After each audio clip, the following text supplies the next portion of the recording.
Welcome back to the Convo Couch, ladies and gentlemen. I am Pastor Jardula. I'm Fiorella. So, what's up? So what's up? Is Mercury's in retrograde. You know this. Yes. A lot of crazy stuff's going on. Fam, why don't you break it down? Because we started before about telling everybody with this beautiful, lovely favela behind us. We're going to get to outer space about Mercury being in retrograde. Well, it's when Mercury, from our point of view, is going backwards, literally. But a lot of people say they experience technological difficulties, which we experienced, just like a bunch of mishappenings when it comes to communication. A lot of issues communicating. They say, be careful with what you say. Don't start anything new. It's just a bunch of astrological things that apparently happen with Mercury in retrograde. And yeah. Well, I mean, a lot of people talk about astrological things, but they don't realize it's just sometimes energy. And when these planets align in a certain way, in a certain orbit, it can really send some wacky energy our way. And everybody around me has been going through some crazy stuff. So I say hold off against the bullshit. Don't let it get you down. Don't try to start anything new. This is not the month to start anything new. We have 2 more times we got to dodge the Mercury in retrograde. Poor Pisces out there. The Scorpios will get it as well.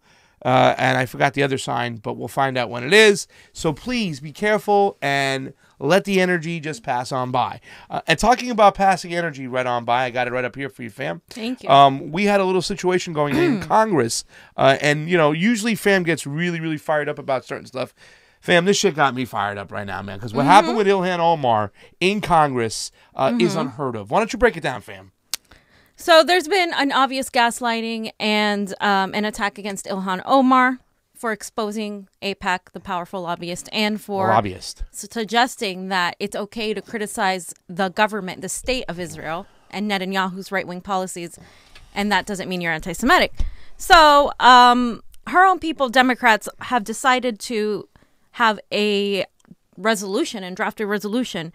The House of Representatives acknowledges the dangerous consequences of perpetuating anti-Semitic stereotypes and rejects anti-Semitism as hateful expressions of intolerance that are contradictory to the values that define the people of the United States. So this is led by Nancy Pelosi, Chuck Schumer. This is actually being led by Democrats, supported by Trump and his administration as well. They also compared Ilhan to as being a Al-Qaeda. They compared her to being someone as xenophobic dangerous as can be. Let me tell you that statement. Yeah, exactly. So according to the AP, earlier this year, Ilhan apologized for a tweet in which she said Israel had hypnotized America.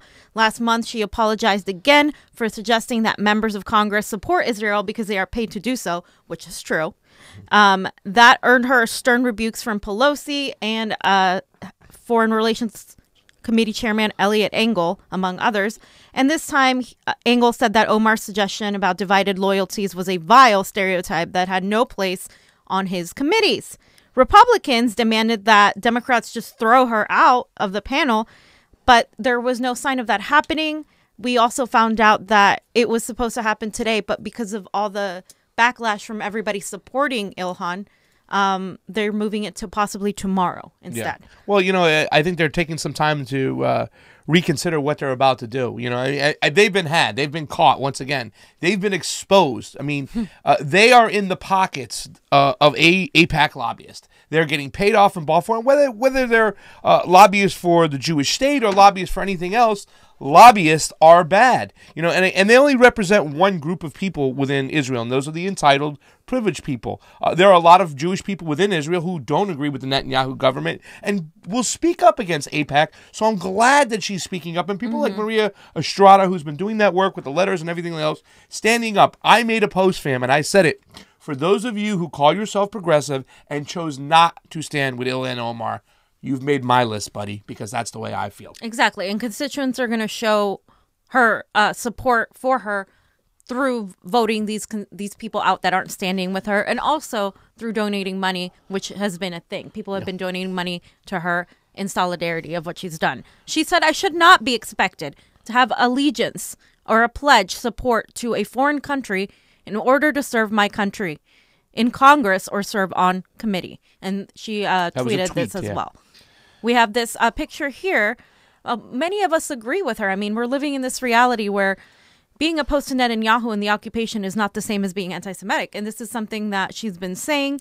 And we have this little video right here of her that shows just how she isn't worried. She doesn't want you to make this about her. This is about something bigger than her and something that should be allowed. We're entering fascism fully when we can't criticize a group of people. So here's the video. When the elites do what they do, whether it be on the Democratic side or the Republican side, when the elites do what they do and they start to suppress conversation, that's fascism. And that's what the Democratic Party is giving you as well as the Republican Party. And fam, I just want to say a lot of people have been saying this stuff behind closed doors. It's just nice to finally see somebody stand up against corruption. Let's go to the video.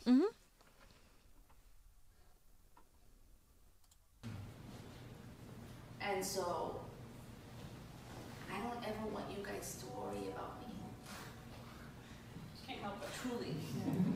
You know, Rashida sent me a text message. She said, I know you told me you survived war and you're tough, but I really just want to come give you a hug. And I said, I don't need a hug, and I truly did survive the war. I'm fine. I am fine. I know what my mission is. I know what my purpose is. I know that as long as I breathe, that I will continue to make people uncomfortable in the best way possible. So you can send me your prayers and whatever support that you seem fit, but I don't ever want you to lose sleep about an article you read about me.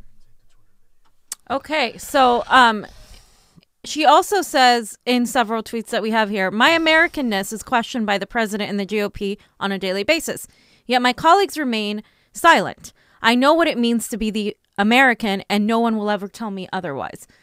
And she's also said, I am told every day that I'm anti-American if I am not pro-Israel. I find that to be problematic, and I am not alone. I just happen to be willing to speak up and open myself to attacks. This is extremely important because she is one of very few people who has criticized the state of Israel and Netanyahu's right-wing policies without question and isn't afraid. The majority of even the freshman Congress people like Alexandria Ocasio-Cortez have been really hesitant in their criticism. This is coming from her stance, I think, as an anti-war congressperson, and it also shows in her comments on Venezuela, telling us that we need to hands off Venezuela. No other congressperson besides Tulsi has really said those words. Yeah. And it's very, very important to support someone like her because she is an immigrant. She wasn't born here. And I think that has an effect of how you perceive the world. You know that you're not someone self-centered that grew up in America, that's never been outside of America. When you come from other places and you've seen the world, you definitely have a different perspective. And let me say something else about when you're talking about Tulsi. Tulsi came to her defense. Tulsi also spoke up for Ilhan. I remember some people were kind of criticizing and said that Tulsi had a form of Islamophobia. She didn't show that today. She just spoke up for Ilhan, and like a lot of people have been standing up for Ilhan. They've been calling Nancy Pelosi. They've been hitting the phones here in California, and I think it was great today that they suspended their resolution. Well, we'll see when they pick it back up and what they do. They want to suppress more conversations, but that's what a fascist government wants to do, and that's what we're surrounded by. And it's clear that this isn't only about the fact that they're trying to say this is anti-Semitic or anti-Semitic tropes. This is about who she's criticizing, who she is. She's a Somalian, Black American, Muslim woman, and that also carries a very, very heavy weight with how she's being judged. Other people have criticized AIPAC, criticized Netanyahu, and none of this has happened. So going off of that, The Intercept had a great article in talking about how Republicans and Democrats are gaslighting us. They said the president of the United States has called neo-Nazis very fine people, retweeted neo-Nazis, told the audience Jewish Americans that Israel is your country, and indulged in anti-Semitic conspiracy theories. While running for office, he tweeted an image of Hillary Clinton inside a Star of David next to a pile of cash, told an audience of Jewish donors, you want to control your politicians. That's fine, and put out a campaign ad that attacked 3 rich and powerful figures. While a private citizen, he insisted only short guys that wear yarmulkes should count his money and kept a book of Adolf Hitler's speeches on his bedside table.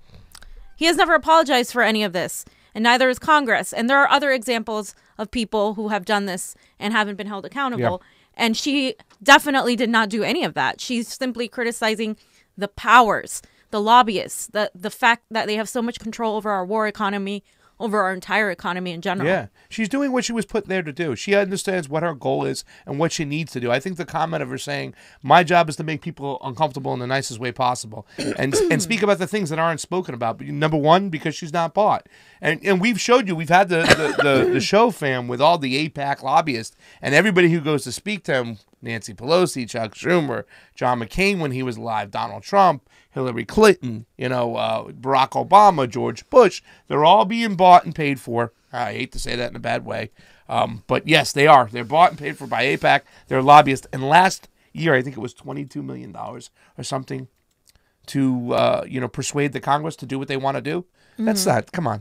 Talking against that's not anti-Semitic. Talking against that is talking against corruption. All right? And simultaneously, she's just been working really hard on bringing these issues to the forefront of anti-war. She's talked about the pharmaceutical companies. She joined Bernie Sanders in January at a news conference to introduce a legislative package that would lower prescription drug prices in the U.S.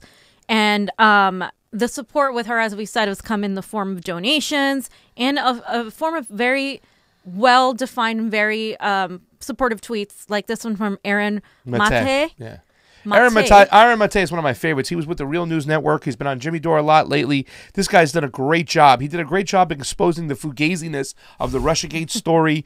He's been great when it comes to Venezuela. He just got back from Venezuela, and he's been big to call out the Democrats for what they had been doing to Ilhan. And he said well-meaning people encouraged to Ilhan, Minnesota, apologize because he argued that she had inadvertently played into anti-Semitic tropes. I hope they can now see that they are inadvertently played into a smear campaign that exploits anti-Semitism to silence critics of the Israeli government. And fam, that's what it's all about right there. That's entirely what it's all about, in a nutshell. In a nutshell. And like you were saying, Tulsi Gabbard. Sorry, I jumped the gun. Or Gabbard.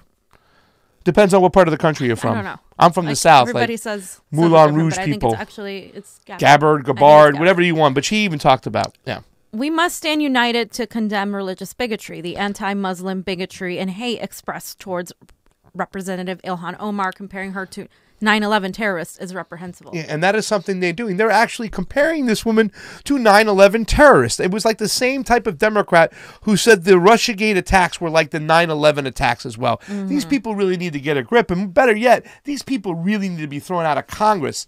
Alexandria Ocasio-Cortez talks about that list. We should start retweeting these lists once they come out, because people like Debbie Wasserman Schultz, I know we ain't got no pictures of her here, she's also talking about this being anti-Semitic. That woman needs to go. Yeah, that woman has a lot of AIPAC support, a lot of right-wing. She's fixed elections twice now. Yeah, she's honestly awful. She's like the last person that should be opening her mouth right now.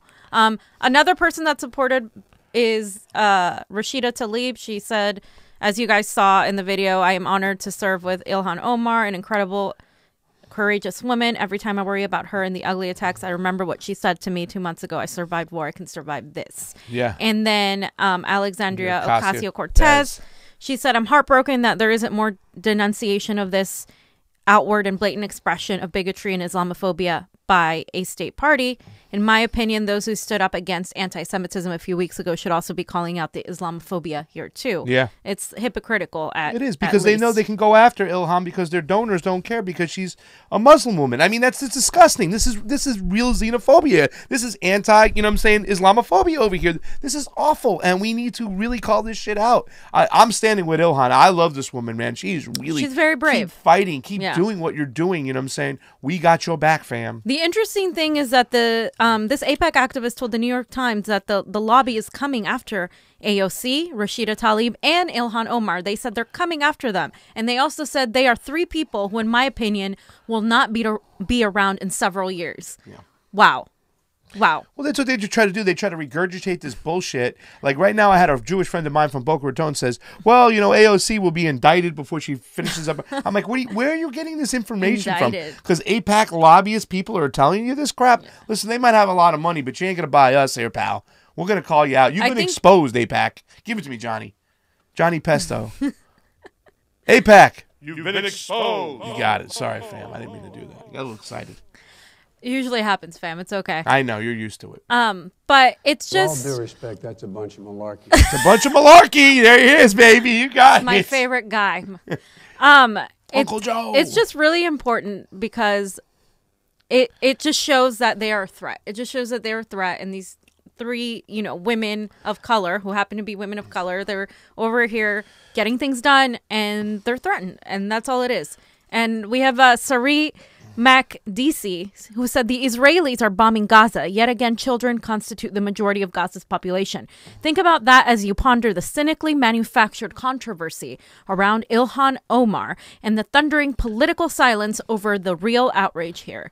And this is in response to a tweet where warplanes renewed the bombing in the middle of Gaza. And this was literally while people were criticizing Ilhan. And it actually puts everything into perspective. Like, we are criticizing this woman for speaking out against what Netanyahu's government is doing, yet people are dying and we don't seem to care. Yeah. Maybe Netanyahu. Because they're not here. They're not our American people, but this is the kind of mentality that is so selfish in our own government, and why so many people dislike America. Corrupt Netanyahu, who was just indicted himself too as well, you know what I'm saying, for corruption in his own country by his own people. Not to mention that I think that Donald Trump is now going to cut off aid to Palestine. I saw something. I want to really confirm it before I go into it. I know we're done talking. We're kind of staying on this subject, but there's more to come on this stuff because it hasn't stopped. And if you don't know anybody who talks about who really bought Donald Trump when it came to the AIPAC, his lobbyist speech, it was Sheldon Adelson, who gave Donald Trump a ton of money. And one of the things he set Donald Trump out to do was to move the capital to Jerusalem. Yeah. And Donald Trump did it despite the backlash it could have, despite Palestinians not getting a fair shake and dying every day and getting killed by Netanyahu's government for just protesting. And you know who else supported Ilhan on 2 occasions? One, the first time he called her. The second time, he issued a statement to The Hill and said, anti-Semitism is a hateful and dangerous ideology which must be vigorously opposed in the United States and around the world. We must not, however, equate anti-Semitism with legitimate criticism of the right-wing Netanyahu government in Israel. And that was Bernie Sanders. Yeah, so for people who said out there that Bernie Sanders is a Jew hating himself, he doesn't love Jewish people himself. Somebody attacked me saying that, dude, you're crazy. Just because he opposes the Netanyahu government, that does not make him anti-Semitic, fam. Not at all. So let's get into something else because we have another subject we got to talk about. That was the first subject. Ilhan Omar is on our side. Guess what? Ilhan Omar is on our side over here. She understands sanctions, fam. And I say this all the time, sanctions kill, because I really don't think that the everyday American people understand what sanctions are. They think that it's like a little smack on the hand, like you're just misbehaving and we're going to put this little small sanction on you. No, in actuality, sanctions kill. And they mostly kill the poorest citizens of that sanctioned country. I have over here, Venezuela crisis. Former UN rapporteur says U.S. sanctions kill citizens. And it says, we got a little bit written over here, the first UN rapporteur to visit, am I saying that word right, by the way? Rapporteur? Yeah. Rapporteur to visit Venezuela in 21 years has told the independent U.S. Sanctions on the country are illegal and could amount to crimes against humanity under international law. The former special rapporteur, Alfred de Zayas, who finished his term at the UN in March, has criticized the U.S. for engaging in an economic warfare, fam. And that's where it all starts out. And this was against Venezuela, in which he said is hurting the economy and killing Venezuelans. Sanctions kill, he told The Independent, adding that they fall mostly heavily on the poorest people in society. Demonstrably cause... what's that? Sorry. Say that word for me. Which one? Demonstrably cause death through food and medicine shortages, lead to violations of human rights, and are aimed at coercing economic change in a sister democracy. Okay, so the people who have the money in these countries, fam, they're okay. You know what I'm saying? And I found a video that was pretty neutral. And I want to break it down in regards to what's really going on in Venezuela right now today. Because it all started in 1999 with sanctions, okay? And it didn't happen overnight. And now I also want to show you my quick post that I put up with Johnny Pesto over here, okay? And I made a little post that I said, here's America's playbook for regime change. Check it out. Number 1, we locate a country fruitful of natural resources. 2, we apply sanctions and create an economic crisis. 3, we fund the opposition with tax dollars. 4, we act like we care and we offer humanitarian aid, in which we know we smuggle weapons in. And 5, we call for the democratically elected leader to step down. 6, we install our puppet. 7, we steal that country's natural resources for corporate gains, not for our people. And 8, we find the next country, rinse and repeat. Fam, hands off. That is a Venezuela. perfect, a literal perfect example, step by step, of what we do. And if people don't want to believe that yet, that's fine. That's their prerogative. But we're going to keep pushing truth out there because that's exactly what we do. And you know, I grew up thinking that America was trying to spread democracy. That's what they teach you in school. Yeah. History is always the lessons of the winners. It's never the truth. And, you know, I think we need to start changing that narrative. So. Okay, so we got this little video, and this video is kind of cool because once again, I want to concentrate today on sanctions. That was the playbook, and the first 2 parts we're going to explain, we're going to show you. So let's get this video up. We're going to start at 13 seconds. Johnny Pesto, he's getting it ready, and we're going to get it rolling. We're going to stop it along the way, and we're going to explain this as it goes. So here we go, 13 seconds. Separate category of trade restrictions are those that are not economically but rather politically motivated. Such restrictions are referred to as economic sanctions. Economic sanctions differ from protectionist policies in that they're not intended to protect the economic interests of the domestic producer, but rather they use economic penalties in an effort to punish a target country. Economic sanctions are used when there are political, moral, or ideological differences between countries. The end goal of the sanctions is to make the target country change its behavior. Okay, so first off, fam, here we are. Wow. What is the behavior back in 1999 that we wanted Hugo Chavez to change when we imposed the first bit of sanctions? I mean, the behavior is, oh, we found that fruitful country full of olive oil, full of crude oil, full of gold, full of minerals. Okay, so we want that now. So we want him to let us in, our corporations in, and we want to use that oil for military gain, you know, for political gain. So the differences were political, they're moral, and they're also ideological, fam, because I keep on saying this all the time. We talk about this all the time. It's a socialist government.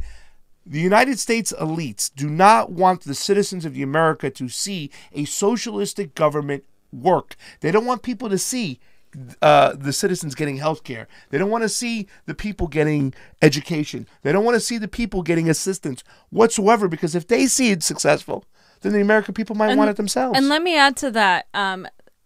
The colonizers don't want to see their colonized areas, the ones where they invaded, to be successful, because we'll see a form of social democracy, democratic socialism in the Netherlands. But we don't see that same thing in South America because the implications are much greater when it's a third world country, quote unquote, having success in socialism. And we just can't allow that. Yeah.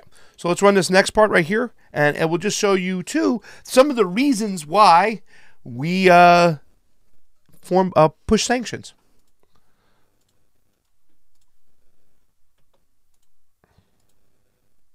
This could be anything from releasing a political prisoner to halting human rights abuses to giving up nuclear weapons development or even changing an entire political regime.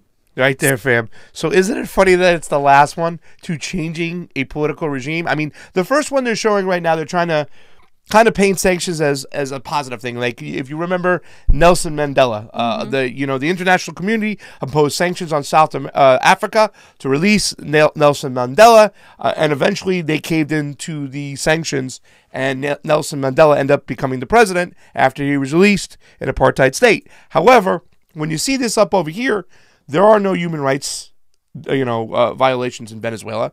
There are no political prisoners. Venezuela doesn't have fucking nuclear weapons. But the fourth choice is they want a whole regime removed. And that's what they were doing. I mean, it was funny that we supported Juan Guaido and we want the other regime to go. Yeah, and Guaido is a right-wing guy. I mean, he's not...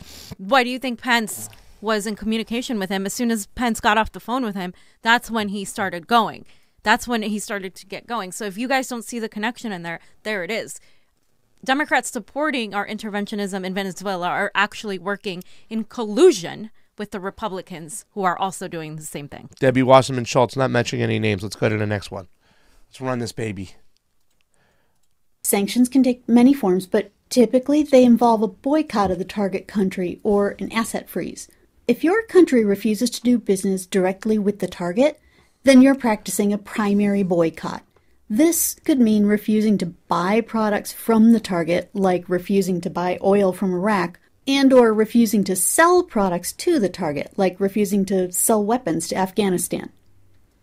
Okay, so that's what we did next, fam, is we directly applied sanctions from our country to Venezuela. And you can see right here, the first set of sanctions mean that Venezuela could lose up to $1 billion in loans from the international financial institutions, such as the Inter-American Development Bank for $750 million for a hydroelectric plant, and projects aimed to clean drinking water and Amazon rainforest protection and the judicial reform. So that was the first time we started slapping sanctions, because there's two different types of sanctions. There's broad sanctions and there's narrow sanctions. So we started narrowly, and then we kept on applying more sanctions, applying more sanctions, applying more sanctions. We also refused to buy their oil at one point.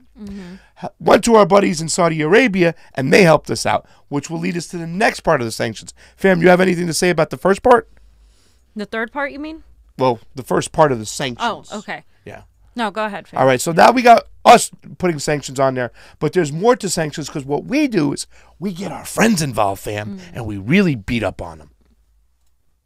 There are also secondary boycotts, where your country not only refuses to do business with the target, but also refuses to do business with any other country that continues to do business with the target. If you can cut off the country from its friends, the punishment from the sanctions is more likely to get the desired result. Okay, so that's exactly what we did now. Now we joined our friends into the boycott, our friendly governments, to really put a chokehold on Maduro. I have a little article up over here. I'll show you it real quick. But what happened recently was Maduro, he couldn't buy insulin because we had our banks boycott the use of his electrical funds. So he couldn't transfer the $7.5 million he needed to purchase that insulin from Canada for poor people in need. Once again. And then in 2017, there was a malaria outbreak in the Amazon region. Maduro tried to purchase the anti-malaria medication from the neighboring Colombia. But Colombia, being friend to the United States government, said no. So Maduro had to spend an enormous amount of money and wait an enormous amount of time to fly the medications in from India. So what we do is we kind of join in all our friends, and it's usually the same suspects, the usual suspects, fam. France, England, whatnot, because take a look at this right now. We're going to run this real quick, and I'm going to show you something else that we just did recently, which was the ultimate knife in the heart of Maduro and the poor people of Venezuela. Run it to 210. A sanction doesn't have to involve trades of goods and services. In fact, another type of sanction is to freeze the financial assets of the target. This can be very effective, particularly if the sanctioner is a country with a high degree of financial services, which attracts a lot of international assets. Economic sanctions have met with varying degrees of success over the years in terms of achieving the end goal of changing the target's behavior. Changing the target's behavior, fam. And look at this, fam. We talk about seizing assets. We call up our friends in England, the Bank of England, and just recently they blocked Maduro from taking $1.2 million to gold, to withdraw his gold. Okay, starving the people, cutting off money, cutting off aid, cutting off medication, cutting off food. That's what we do. We try to create this economic crisis within. So now the people fighting with each other, and then we keep come on in and we start applying the opposition with weapons, and that's where we are today, fam, in Venezuela. And we're bullies. That's literally bullying and manipulating situations to where we become the saviors, where, oh, Venezuela needs our help. Venezuela only needs our help because we screwed them over in the first place. Yeah, we started this 20 years ago, 1999, with those first bit of sanctions. Bush and Chavez had their own personal battles. And let me tell you something, Madam Secretary Hillary Clinton, She followed along the same policies as the Bush administration, and that's why we are here today. They couldn't get money from banks for loans to drill their own oil. We used the Saudis to lower the price of their oil to screw them over. We did everything we could to, and once again, Hillary Clinton admits the role in Honduran coup, but we'll get to that in 1 second. Let's run this real quick because that's just one country. This is the last bit of this sanctions video I want to run real quick, just till 3:04, baby. Look at one of the United States' longest standing and most public examples, U.S. sanctions on Cuba. In the late 1950s, Fidel Castro rose to power in Cuba. The U.S. initially took action by refusing to sell arms to Cuba, then by refusing to sell any exports to Cuba, and then refusing to purchase any goods from Cuba. What was the end goal? Democratization, that is, overthrowing Cuba's communist government. How effective were the sanctions? Well, after 50 years, Fidel was still in power, and by the time he died in November 2016, he had groomed his brother Raul to take the helm. You'd think that if any country could scare a target straight by way of economic sanctions, it would be the world's largest economy, the United States. But after 50 years of sanctions, the stated goal had not been achieved. Why do you suppose that is? Time to think, fam. Time to think. You know, some countries, they have resolved. And let's get this something straight here, fam. Cuba doesn't have a homeless problem like the United States does. Cuba's citizens enjoy free health care. Cuba's citizens get a higher education. You know what I'm saying? So why are we trying to cripple these countries with sanctions? Our elites don't want you seeing socialism works. That is why the DOJ and the FBI helped jail Lula da Silva in Brazil. That is why we removed that coup in Honduras when Manuel Zelaya, Hillary Clinton did it. A socialistic government was removed because all we want to do is make sure that our elites, our corporations make money. You know what I'm saying? And these sanctions in Venezuela and the U.S. intentions are not what they seem to be. Okay, the U.S. is getting some criticisms saying that these sanctions really harm the Venezuelan people, and it's a human rights violation. It absolutely is, and Venezuela is literally one example. You've named several other countries, and we continue to do this, and we have other countries next on our radar as well. We do. We got Cuba on the radar. We got Haiti on the radar. I mean, we've been messing around with these countries for years. It's time we start speaking the lies that are going out there. And fam, that's just something I love doing about this show is because, you know, we might not be as popular as Jimmy Dore or somebody else yet, but we are part of the mice squeaking against that avalanche. And if you're out there, if you're a truth teller, squeak. Replay this video. Talk these truths. We need to keep saying this over and over and over again. We have to stop this naturalistic lie that we're out there spreading democracy.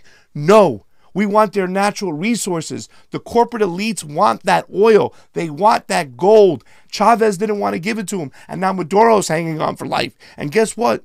We're already hiring Mr. Evil Geppetto. John Bolton says the trioca of evil. He's talking about Cuba next. Yeah. He's talking about Haiti next. They vilify them, so you hate them too. Yeah, and they use a humanitarian facade, a Trojan horse of giving people goods in order to continue their diabolic mission. And it's not an exaggeration. I mean, that is what we do.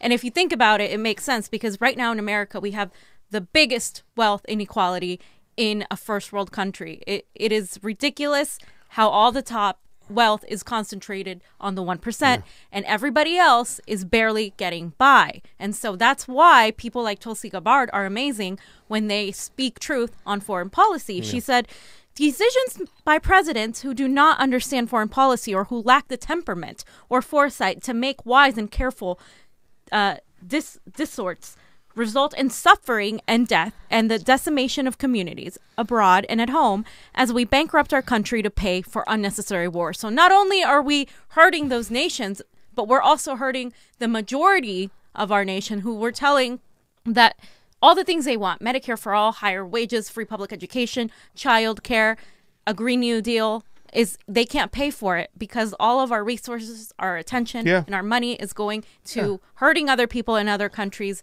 and yet saying we are the greatest country in the world, spreading democracy.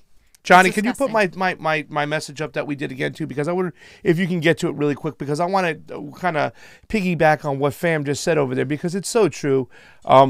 We talk about this all the time. Look at number 3. And this is what people don't understand. This shit's being funded with our tax money. They're using these advocacy groups to say, oh, the Center for Latin Freedom, and they're putting in 900 million or 90 million or whatever it is, and they're spreading it out and opposing the opposition in Nicaragua, or opposing the opposition in Venezuela, and now opposing the opposition in Haiti. And we're paying for it all. We also paid... and the DOJ has had such influence in Brazil now. This is coming out of our dollars. What happened to the Donald Trump who said he was a non-interventionist, that he wasn't going to go down this path, that we're wasting money in stupid wars that he said the other day? He was draining the swamp. Meanwhile, he's doing his own private fucking war out there. Fam, it's disgusting. We got to get on to Bernie, because if we talk about this stuff, I'll lose more than my voice. I will lose my marbles, fam. And this is something that's been going on. Do we have a song yet? Bernie Sanders, Bernie Sanders, oh, Bernie yeah, Sanders, Keith. Bernie Sanders. Shout out to Keith Rubino for making a good song. For making the Bernie song. He made this song with the Eminem knockoff, and now this time he did Run Tricky. DMC, He yeah. did Run DMC. I love the man using That's the classics. from your time, right? Run That's DMC. right. Well, the fam don't make me be out that old and stuff, so you know what I'm saying. Let's talk about Bernie Mania, because for people out there that don't think that this man has got a really legit shot to win, they're just not looking at his crowds. They're not looking at his funding. Nope. They're not looking at the polls that say he's the most popular politician in the United States, fam. They're ignoring it. They know that they exist, but they're trying to pretend it doesn't. So we have some of these pictures here from the Brooklyn rally. Say that again. The first one. Where? Brooklyn. From Brooklyn. Biggie Smalls. If it wasn't good enough for you, fam, I'll practice. Then we you gotta get better with that. You gotta get better with that Brooklyn stuff. I mean, you could just, when you see out there, you look out there. There's my shit again. But when you look out to this Brooklyn crowd, look at this, fam. This was the first rally, and I know we can't get up too close. But Sneha's there. Sneha's there. Hi, Sneha.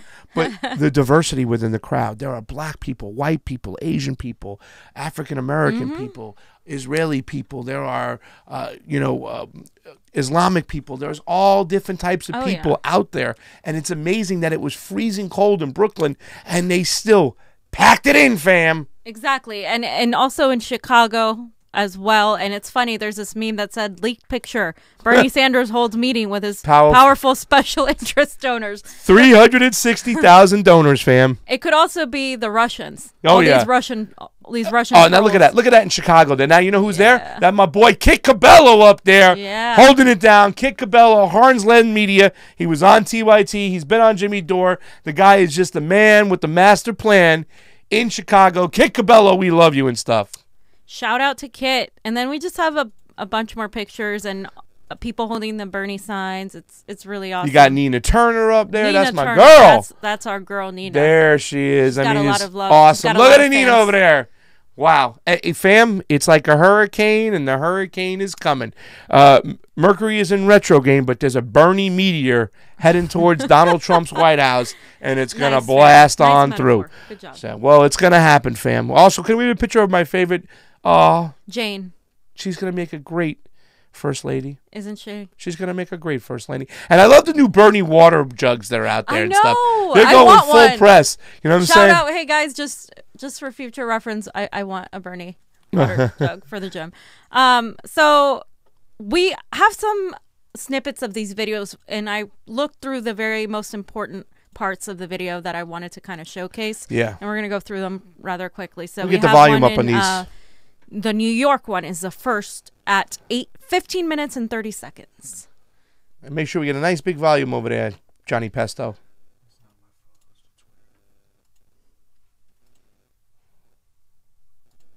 There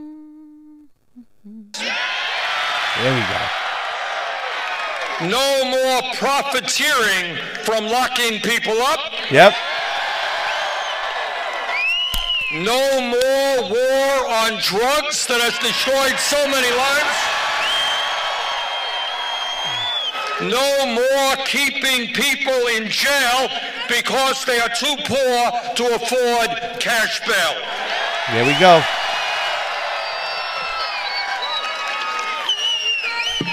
And by the way, When we talk about criminal justice reform, we are going to change a system in which tens of thousands of Americans every year get criminal records for possessing marijuana. But not one major Wall Street executive went to jail. Yeah. We can just stop it there again. Yeah, exactly. Exactly. The hypocrisy of the war on drugs. The war on drugs hasn't worked. I was actually watching a Vice video earlier how the meth capital of the world, of the United States, is in Fresno, California, and how it's primarily affecting the Latino community. And it's ridiculous how, you know, there's a doctor that goes around and takes care of people because he has to, and nobody else is doing it, and he's helping them. And we need to switch from punishment into rehabilitation in regards to, you know, the drug and the opiate crisis that we are facing for in the America. longest time. We've had to switch from, you know, we asked these questions and whatnot. We asked these questions too when we moderated a debate. Well, are you for decriminalizing cocaine? Now, we weren't really serious about decriminalizing cocaine, but we wanted to see the answer from the candidates to say, hey, listen, we got to pinpoint out one thing, that, you know, rehabilitation is way far more important than incarceration, because incarceration is just a scam, it's just a business, and the prison industrial complex is there. Bernie hasn't for 1 second, he hasn't lifted his finger off these issues. He's been at it full-fledged since he conceded to Hillary Clinton. This man has been out working. I can't wait. This guy is going to win the presidency. Go ahead, baby. And just one thing, fam, to say about the drug industry is that, God, you made me lose my train of thought. I'm so sorry. Because sometimes about the drug industry, we're talking about the war on drugs. Yeah. So let's just go to the 20-minute and 17 seconds. I'm sorry. Interrupting me, fam. My bad. No more major investments in never-ending wars.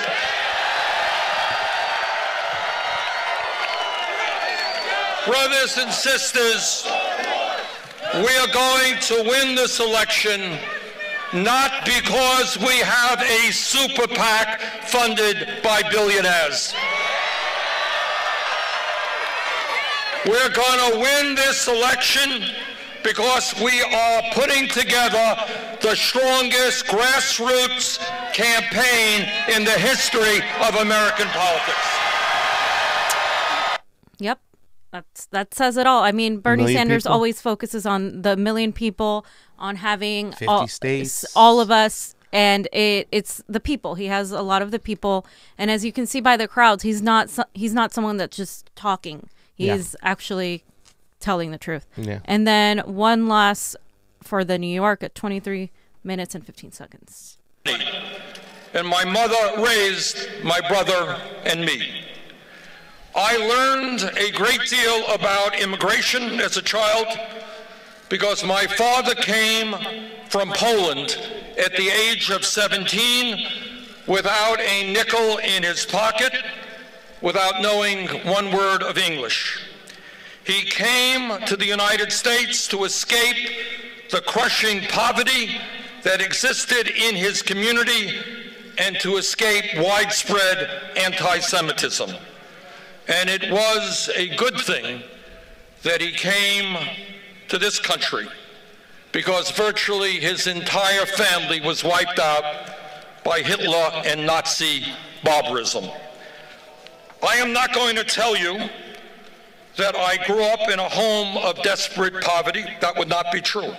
But what I will tell you is that coming from a lower middle-class family, I will never forget about how money, or really lack of money, was always a point of stress in our family. My mother's dream was that someday our family would move out of that rent-controlled apartment to a home of our own. That dream was never fulfilled. She died young while we still lived in that rent-controlled apartment. My experience as a child living in a family that struggled economically powerfully influenced my life and my values. I know where I came from. And that is something I will never forget. I mean, I can't even. I mean, that's just so powerful. Yeah. Yeah. It's intense, and he's speaking from the heart. And most politicians, you can just tell right away, like they're speaking, rehearsed PR. People sitting in a room telling them, "You're going to say this, you're going to say that." At least with Bernie, you know for a fact that the way he was raised and where he comes from is something that he's not going to forget. And also what we're going to see in the next... In Chicago is that not only does he not forget where he came from as the son of immigrants, a first-generation American, but he also isn't going to forget how he was an activist, how he put his life on the line. And so in the next video, we're going to see several people alluding to that. I got to say, too, something, though, real quick, if you don't mind. No. About the, when he talks about these things, a lot of people can relate. They can understand how poor it is and what it's like to live poor. And the fact he talks about his mother dying before she even gets a chance, it really hits home with a lot of people in poverty, especially in New York and, in other states. But it's just like, you get this whole feeling of like, man, wow, am I going to be able to live long enough to get out of this crap that I'm already in? And Bernie says we're sitting there, we're fighting for you for it. I love it. And it also speaks to immigrants. It speaks to immigrants and people coming here and trying to fight for something. So we got some row going. What's row? Yeah, 36-37. It's important. Listen up. He passed in the first time in the history of the United States, the first time ever, a war power resolution through the Senate to end the civil war in Yemen.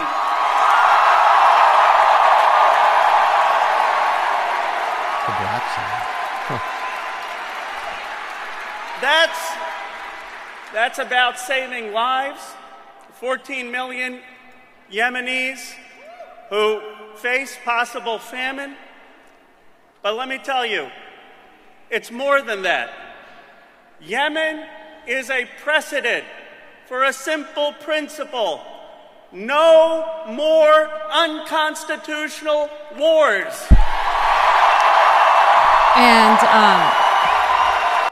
this is something that's very important because Ro Khanna is one of the few congressmen, and he's here in California, that is very anti-war consistently and has no problem tweeting about it and speaking out against it. Yeah, and also, too, just recently it's come up, and I think AOC has talked about it, and what Ro is alluding to over here is the AUMF. We got to get rid of it. The authorized use of military force. It allows the president, the sitting president, to go to war for whatever reasons he wants without consulting or talking to Congress. He can just go and pick up and say, oh, I'm doing this to fight terrorists in Syria. Oh, I'm doing this to fight terrorists in Libya. Oh, I'm doing this to fight terrorists or bad situations in Venezuela. They don't need the permission of the Congress, and that is what they're alluding to here. We need to strike down the AUMF.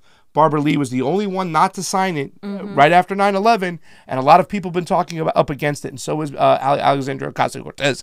And what do you think Ilhan Omar's opinion is about the AUMF? Oh, yeah. I mean, she's definitely an anti-war congressman. It's enough. That's exactly why she's being, again, smeared.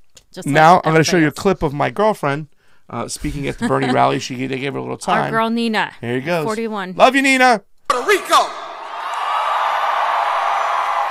She's one of our co-chairs, and she's back at home, so I got to give her a shout out. Chicago, the revolution is here tonight.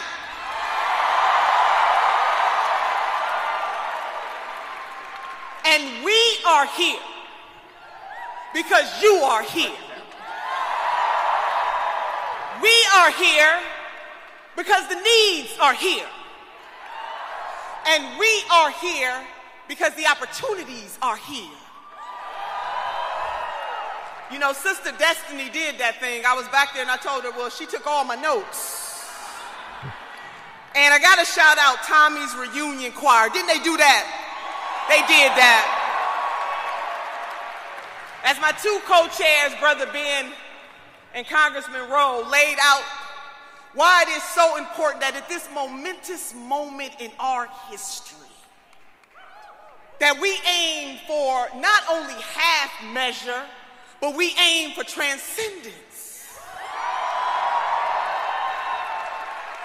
The Reverend Dr. Martin Luther King Jr. shot town. And he came here in the 60s.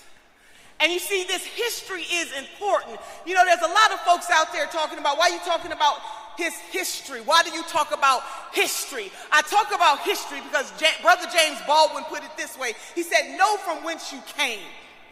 If you know from whence you came, there is virtually nowhere that you cannot go. Our history matters. How we got here matters. Yeah, exactly. And she's, Nina says it hard. She's a great orator, by the way. She's amazing. And she alludes to the fact that Bernie Sanders also talked about that, you know, your history, where you come from, all of that matters. And the history of the majority of his supporters are the struggling working and middle class. So that's why they're, you know, speaking to them directly. I love it when she got down and she got yelling at people on a CNN panel about a month ago. I don't know who you think you can be just sitting there acting so cavalier when it comes to racism. I ain't going to respond when she's acting cavalier, was the words Nina Turner used. And you know we want our whole damn dollar. Next video. Sorry. 48-34. 48-34.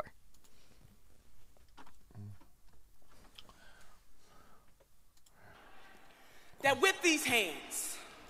Oh, this is my favorite. Can you raise your hands wherever you are in this space right now? With these hands, we will transform this country with these hands. Amen. Yeah, girl. We will have Medicare for all with these hands. Get it on there, Tsunami. Get it, Pesto. We will have college for all with these hands. We will secure for ourselves and future generations a better life with these hands. That's right. We will have criminal justice reform with these hands.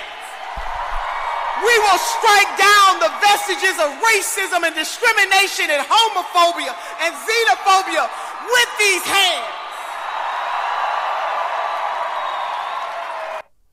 Wow. Yeah. Fam. Was there more?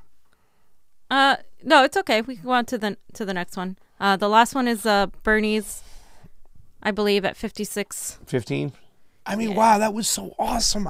That's the first time me hearing this, but I really hope that Nina is our vice president. I think she would be amazing. And I think it that would Tulsi be Secretary of State and Nina vice president. My only worries is that after the 8 years, when it's time to run for president, maybe Tulsi would run against Nina, but who cares? Oh God, that Let's just would worry be about like right our now. worst case scenario. Are you serious? It's like I don't want my two favorite politicians fighting with each other. You know what I'm saying? Yeah. But anyways, let's get to Bernard in Chicago.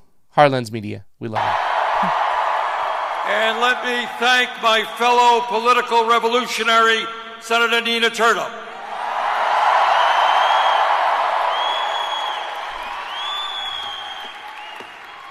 We are gathered here tonight to complete the political revolution we started 3 years ago.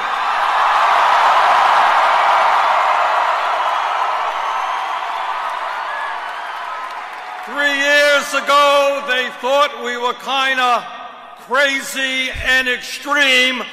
Not the case anymore. 3 years ago, the ideas that we brought forth here in Illinois and all over the country were rejected by Democrats. Not anymore. Not me, us. We have begun the political revolution, and now we're gonna complete it.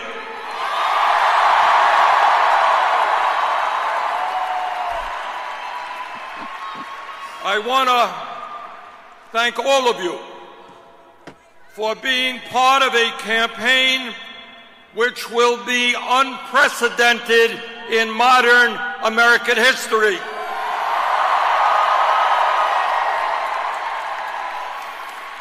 It's so awesome, fam, because he just doesn't talk about what Bernie Sanders is going to bring to the table. He's talking about us. When we say not me, us.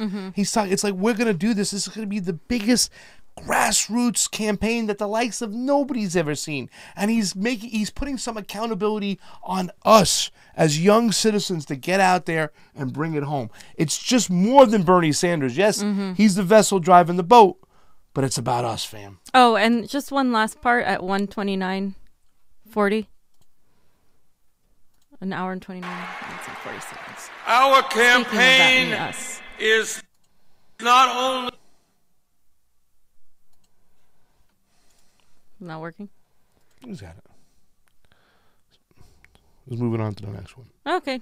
No worries.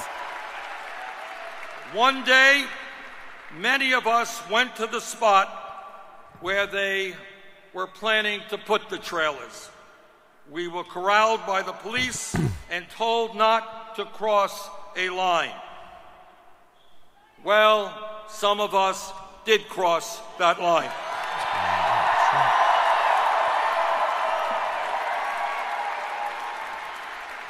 And, of course, we were arrested. And we spent that night in jail until we were bailed out in the morning by the NAACP. Now, the reason I tell you all of this is because my activities here in Chicago taught me a very important lesson that I have never forgotten.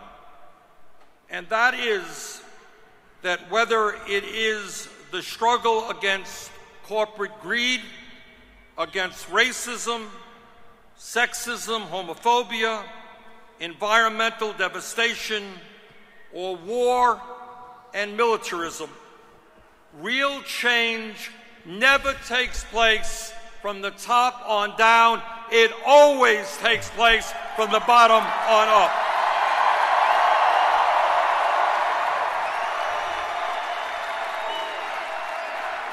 Bernard Sanders, ladies and gentlemen, 2020. And then thereafter, you'd hear people say they were shouting Bernie, Bernie, Bernie, and he's like, no, not me, us. And then they started shouting, not me, us, not me, us. So there we go. Yeah. Have we made progress in civil rights? It's very telling that this isn't about him being president. This is about us getting what we need to be productive members of society. And that's the one reason I really like Bernie and I really support him, is because he doesn't do it for the fame. He doesn't do it for the power. And that is something that is very, very, very rare, if not nearly absent in politics. Well, I don't think it's ever been done, to really be honest with you, too, as well. And it's you just talk about it. He said before that he would run if he thought he was the best. He had the best chance to beat Donald Trump. And if somebody came along that had a good chance to beat Donald Trump, that he liked his ideology, he probably wouldn't run. I mean, I think he does love Tulsi Gabbard. I think he likes a lot of things about Elizabeth Warren. However, I don't feel that he thinks that they could really... Well, that they could win. They could win. Yeah. So henceforth, he has to step back in and do what's necessary for the people. It's not about him, it's about us. Exactly. He has some challenges, fam, doesn't he? Yeah, so just real quick to wrap up the show. His three major challenges. He has a few major challenges. The Truth Dig had an article of a media attack.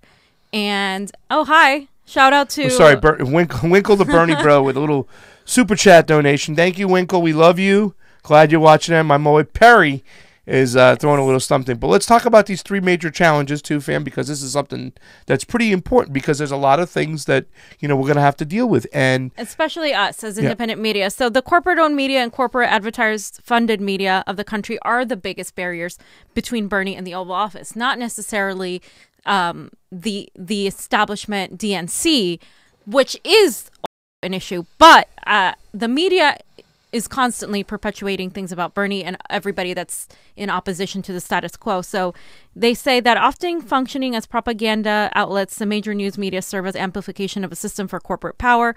that has long shielded the Democratic Party from combined threats of social movements and progressive populist candidates. If you guys recall, in early March 2016, fair analyst Adam Johnson documented that the WAPO ran 16 negative stories about Bernie in 16 hours. 16 from the Washington Post. A window that includes the crucial Democratic debate in Flint, Michigan, and the next morning's spin. Days ago, when Bernie launched his campaign with a big rally in Brooklyn, MSNBC coverage was so slanted that Glenn Greenwald came out and said MSNBC yet again broadcast blatant lies, which they did, and this time about Bernie Sanders, and they also refused to correct them. He focused on the inaccurate anti-Sanders commentary, and this is coming from, of course, a former Hillary Clinton aide that followed the senator's speech. She was saying that there was no, they were attacking him as, again, like a sexist or, racist guy. Yeah. And it's worth noting that also the Post is owned by the world's richest person, Jeff Bezos, and MSNBC is owned by Comcast.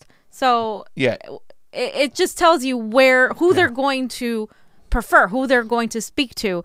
The second thing... Well, wait, let me talk about the first one, too, because we want to talk about the contracts and stuff like that. Also, Jeff Bezos and the Washington Post, WAPO, has a multi-million-dollar contract with the CIA. Because let's be honest here right now, we don't want these... all the puppets are the Democrats, the DNC that are in, but the mainstream media, all the corporate media, they have so much to lose if Bernie Sanders wins. They want to keep Bernie Sanders from getting in there. So not only you talk about a CAI contract with the WAPO, Jeff Bezos and stuff like that, but, MSNBC, like you said, is backed by Comcast. So they're going to push the narrative, and they have way more influence, I think, than actually the puppets and the politicians. So I think when you say that's his biggest challenge, by far, the mainstream media is his biggest challenge. You heard me go off the other day about Bakari Sellers. They're repeating the same rhetoric, the same narrative, and they're going to do the same shit. So prepare to see empty podiums this election cycle. Go ahead, fam.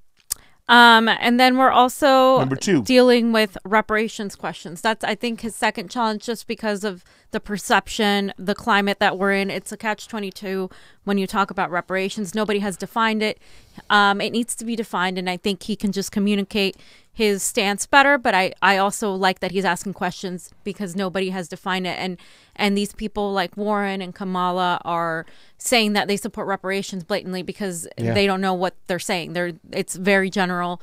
They're just using it for political leverage. They're not really supporting reparations. Kamala said it herself verbatim that she's not supporting things that help African Americans over any other race. So that's his other challenge. That's a big challenge too. That is a big challenge because also there's also been reparations for survivors of the Holocaust. There's been and Bernie stood behind them. There's been reparations for other groups. So it's kind of once again, it's a loose term. They just throw it out there loosely without even giving it some solid definition behind what they're actually. And he says, "What do you actually mean? Tell me what you mean by reparations, and I'll tell you if I stand for them." Writing a check? No, it's not going to help because it's not going to help the situation. Going into the communities and really making some systemic change to change racial justice, to help racial justice, yes, that's a different thing. Number 3, fam. The last challenge that I think is one of the biggest is preventing voter fraud and the issues with once we get to that primary and people are voting, whether their affiliation has changed or whether they're not registered, all of that to me, that is extremely crucial because we can have all these crowds and all these people, but the moment we get in there and all these people are not allowed to vote, that's when we're going to see a problem, and we're going to see we need to be able to tackle that before this time around instead of the day of or a few days before. We have to have groups out there ready to get out there with cameras and pictures and show up at different polling spots. People working the polling spots. We're talking about California is ready and ripe to cheat for Kamala Harris. Absolutely. We talked about the primary last time. There's no way. There's at least 1 million ballots in my personal count, at least 1 million provisional ballots that went in the trash. And that's what they're going to try to do. They're going to try to get most of these people a provisional ballot. And they're going to try to thwart their vote and push Kamala ahead.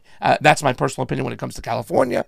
But they're going to do this against Bernie. They did it last time. They never paid a price for it. Nobody went to jail. Nobody went to jail in Arizona. Nobody went to jail in Nevada. Nobody went to jail in Brooklyn, fam, for all those people who were purged. So, yes, this is a big obstacle. So get out there, get ready, find out where your local polling places are, show up, get the day off if you can, Get your video out there, get your battery charger, and record everything that you can, because we cannot leave any stone unturned. This is a big one right here. They're gonna try to cheat, and we got to catch them in the act. And triple check your registrations, because there's already people like Pat the Burner on Twitter saying that their registration is not, they're not registered, or it's changed, and you don't want to come find out when it's too late. And so the last thing that we have is breaking news today. The new poll shows Bernie Sanders beating Kamala Harris 2-1 among Black Democratic primary voters. Only Biden, who hasn't yet announced, is higher, and that's likely to change. How the hell is that even possible? But these are all Bernie bros. Oh, and also, yeah, how is it possible that Biden's so high? Biden? Like, I talked to different people, and I mean, only older, centrist, more liberal, like, candidates like Biden. Yeah. Like, nobody really, like, hates him, but nobody really, like, is excited about him. The author of Crime Bill is not going to get the black vote. I'm so sorry. I don't even believe Kamala Harris is going to get it. So no, I Kamala's mean, second. Yeah, I think at the end of the day, just like Bernie did, he slayed it when it came to 40 and under. Every single group out there under 40, he owned it. Well, those people have been around now for 3 more years, and we got new voters on here, and the burn is coming, fam. And I just want to point out that, obviously, the narrative of the Bernie bros is dead. It's entirely dead. So I don't want to hear it from the faux progressives and the Hillary Clinton. No, you're not. No, fam's telling me I'm not a Bernie bro anymore. I'm a Bernie bro, though. Well, we got anything else for you, fam? No, that's it. Thank you guys for watching. And please subscribe and like our page on Facebook and YouTube. Also, shout out to the MCSC Network. Like and subscribe there, too. We do great stuff. I did a video with Niko House on AOC's, her chief of staff was tied into some money. Bakari, that whole situation you saw out there. Chakra. Bacarari, or how you you Bakari. I'm like, whatever. who's Bakari? Bacarati and stuff like that. Bernie the Winkle, the Bernie bro, left another super chat, and he talked about his mom works the polls. She had never seen so many provisional battles as she did in 2016. And I said this: we have to be organized and vigilant. AF. I want to send some shout outs to a couple of people out there: Mega Arbach, Haley Mew, T.I., Nunnels, Mega Abort. I believe Edward Klein was hanging around before. He's there. Marcus Holbert, Ralph McLaren, President Goyam, we love you. Chad Odison, Marcus Holbert, I think I said your name 5 times. And over on the Facebook, that was the YouTubes, Jonathan Mayorka, our man. We love the job you're doing. Diana Ibanez, right? I said it right? Ibanez, Jane Simmons, Kevin Toohey, we love you. Rigo Vasquez, Michelle Eileen. She says, Echo. She says, hurry up, Fiorella. You need to go dancing. Okay, Melissa I'm coming. Michelson. I'm coming, Michelle. Brooke Werner, Lauren Arfman, Ron Placone. No, Ron, I'm not. Pasta for Pasadena Council 2020. I'm calling my Uber right now, Michelle. We love you. We love you all. Thank you for watching. Get on over to our YouTube, the Convo Couch YouTube. We can really use your help. Like, please subscribe. We have a Twitter, we have a Facebook, and we have an Instagram. I am Pasta Jardula. And I'm Fiorella. Thanks for watching, guys. Bye. Convo out. Happy birthday to Fee. Belated, but thank you. 31. You're a liar. 30, my bad.